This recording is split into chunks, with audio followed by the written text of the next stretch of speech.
Alors, on a discuté bien la situation dans les villages, même avec le terrorisme et les problèmes des politiques. On a discuté ça. On va maintenant dans les questions euh, de la capacité de Africa Cleantech sur le terrain.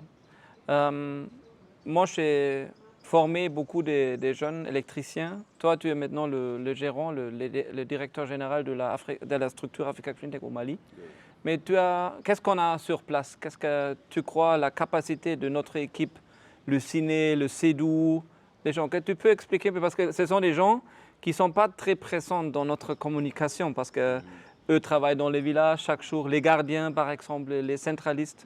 Justement. Toi, tu as une équipe de 90 personnes. Oui. Tu peux expliquer un peu le travail journalier? Effectivement. Oui, bon, d'ailleurs, c'est une bonne chose d'expliquer ça pour que les gens comprennent.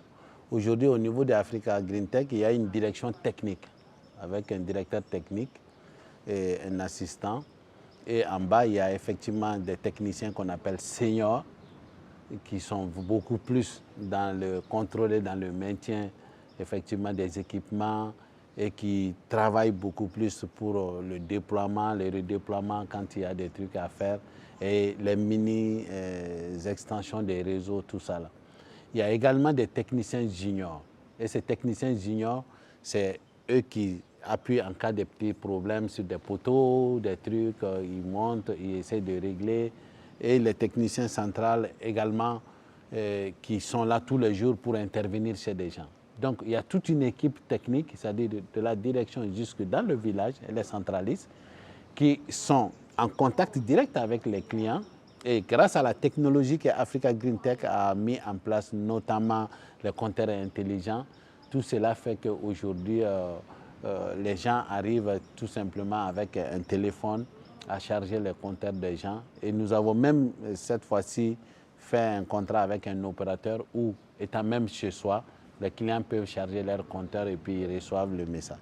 Donc, il y a tout un travail, dispositif technique qui est mis en place dans le cadre de Africa Green Tech que tu ne trouves pas chez beaucoup d'opérateurs. C'est-à-dire, également, c'est ce qu'on a expliqué tout de suite. Un opérateur doit avoir les moyens pour vraiment faire le travail sur le terrain. Et au-delà des ressources humaines, Africa Green Tech a également investi dans des moyens mécaniques, notamment des véhicules qui peuvent se déplacer de zone en zone, qui peuvent amener des matériaux. Le Michel. Voilà, et puis même un camion grue pour... Et tout ça, c'est des aspects importants qu'on doit analyser par rapport à la capacité d'un opérateur pour dire voici quelqu'un qui a vraiment investi énormément, qui a les moyens et qui peut continuer à électrifier. Et aujourd'hui, on peut être fier parce que tous les travaux que nous faisons, une bonne partie, je peux dire à 90%, est quand même réalisée par nos techniciens sur le terrain. Donc ça, c'est un aspect positif. Alors toi, tu es très fier aussi. Oui, surtout qu'on a redéployé les techniciens sur le terrain de telle sorte qu'ils peuvent être proches de nos centrales, également proches des clients. Peut-être qu'avant, il n'y avait pas trop ça. C'était des missions qui partaient de Bamako, tout ça. Et ça a corrigé beaucoup les choses. Et on a parlé d'un aspect qui est important.